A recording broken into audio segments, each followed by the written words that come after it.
Hey everyone, welcome to the 600 Pound Down podcast. I'm Coach Justin. We're here on a solo episode, but today what I want to talk about, really important, there is a rise in heart attacks in young people. We're talking 50 and under. There has been an increase in heart attacks and events, cardiovascular events in young people today, and it's very, very sad. And a lot of it, man, I'm going to get into that here in a moment. I'm not going to make this a long episode, but just more of an informative episode in the realm of health and wellness when it comes to heart disease, when it comes to heart attacks and preventative measure. So we're going to take about 10 minutes ish to describe that and help with that. But there's a rising increase in young people having heart attacks, and that shouldn't be the case. Back in the day, heart attacks were for older people or people who didn't take care of themselves, not for young people 50 and under. And there's a variety of reasons on why that's happening. And I'm going to just paint the picture on that real quick as to why it's happening. And I'm really believing this. Number one, it's stress. Stress is excessive these days. And when you have excessive stress, what's going to happen? Your body is going to be on high alert all the time. You're going to have rapid heartbeat. You're going to have strain on a cardiovascular system. In general, mentally, stress takes a big toll on people, which wreaks havoc on the body. When your body produces inflammation then will cause issues in a lot of your just different systems in the body.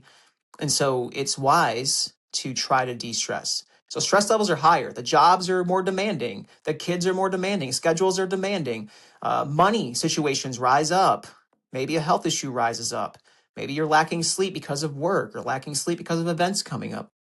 I can go on and on as to why it's happening, but stress is a number one on the list just because it's killing people. And as it's harder and harder to make today happen when it comes to having a lifestyle with decent wages and trying to get ahead and all the things, it catches up with you over time and literally could take your life instead of you trying to make your life.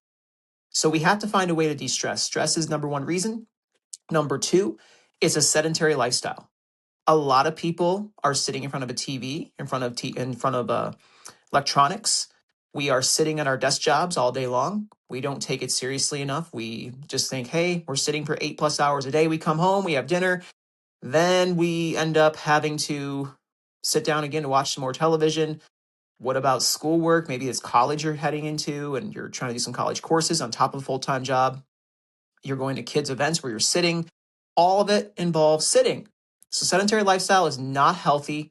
It's been linked to so much in the health and wellness field to just health issues. It's really sad. And not just health issues in general physically, but even mental health issues. We are created, we are made to move. And a lot of times we don't take that very seriously. Moving your body is simple, guys. All you have to do is get up every hour for about 5 minutes or less, walk around, stretch, do some squats at your desk, take 30 minutes in the morning, do some walking, a bike, do some weightlifting, do something that's going to cause you to have your heart rate increase a little bit, put more demand on the heart so it can be under a healthy stress, which can in return cause it to be more resilient when stress does come up. So sedentary lifestyle is a number two cause. Number three would be the diet. We are so terrible in our diets today. The standard American diet has really taken America by storm in a negative way. It's like a hurricane coming in and wreaking havoc on our body. Not okay. We shouldn't be consuming the foods that we're consuming. The foods that were meant to be treats are now the normal, and the foods that used to be normal are now treats. We have a hard time going to vegetables and fruits. We have a hard time going to healthy proteins. We have a hard time going to sweet potatoes or other things that are healthier for us. We want the fast food. We want the packaged food. We want the frozen food. We want all the foods that have the artificial ingredients or a long list, huge list of 30 plus ingredients in the ingredient list of foods. We want that because it tastes better. It tickles the taste buds. Our flesh craves it. Those donuts taste amazing. That pie tastes awesome. Those pizzas taste great. All are bad for us and it becomes our standard, and that is killing us faster than we think it is. It's causing us to develop early atherosclerosis. It's causing us to have a high demand on our cardiovascular system and overall inflammation response to the body. It's also causing blood sugar issues and so much more. That and those are contributors to heart disease and premature death. That's number 3, the diet. Number 4, some of us are still recovering from COVID. Now, when we had COVID, that has put a demand on the body. And there's a connection between COVID-19 and increased heart attacks among people, especially between the ages of 25 and 44. So there could be a potential link because of the whole inflammation around the heart. So some people may still have that long COVID issue where the body really took a hit because of COVID. And unfortunately, we live with repercussions from that. So that is something on there. That's something that just happens. And it doesn't have to be COVID-19. There's other viruses out there that kind of do very similar things to the body. Not necessarily in a way that COVID-19 did or does, but viruses do attack the body, do increase inflammation response, and can even increase inflammation of the heart, which in return can put a lot of stress on the heart and cause excessive damage and some issues in the future. We are often people who just pass over issues. It's another reason. We don't take maybe that little chest pain seriously. Maybe we don't take preventative measures seriously. And so it's delayed care or delayed preventative care that causes us to have issues that we didn't have to have. Sometimes things could have been easily prevented, maybe by what we're consuming, what we're doing, or even screenings. All of that can happen. All that's okay to do. And I would highly encourage that to happen. In fact, routine blood work, routine checkups, routine self-examinations on yourself. I mean, how are you feeling? All of that matters if you want to reduce your risk of heart attack or any type of disease that tries to take out our body. So I hope this is just very small, this episode, just a quick little episode to help you identify why this is happening in young people.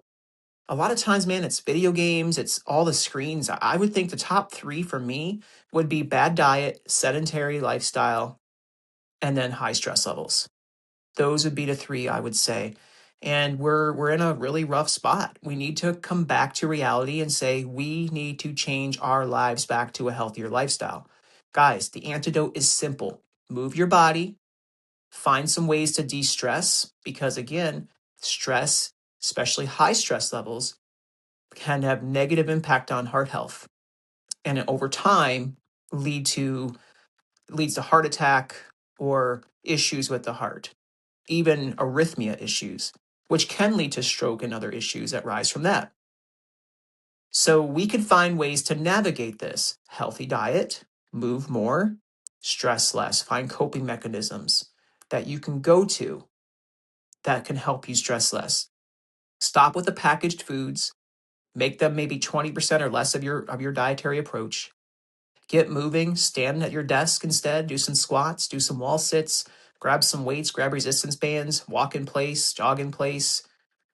Anything you can do to get your heart rate up a little bit or to create movement in the body will help the body, because exercise is a healthy stressor, and a healthy stressor will do what? It'll help you have more resilience when it comes to real stressors. Your body responds better. So guys, there's better ways. I wanted to bring awareness, but there's a way out of that for preventative measure. We hold the key to that. And of course, I really truly believe that God sees us, he cares about us, and we honor him with the body he's given us. Then we ourselves will have a better turnout in life. It's our act of worship to him when we decide to eat the right foods, when we decide to move our bodies, and when we decide to say, Lord, I put these things that I can't control in your hands. I will do my part, but I'm going to trust in you for the rest of it and to guide me during my part. Even in your part, you're not doing it alone. He becomes your stretcher, not a crutch in life, a stretcher to carry you in life. And that will impact your stressors in a huge way by cutting them out, because we trust in someone bigger and better than us, our creator. Thanks, guys, for listening into the solo episode of 600 Pounds Down. I love you, and I hope the best for you. Take your health seriously, because you are worth it. See you next time.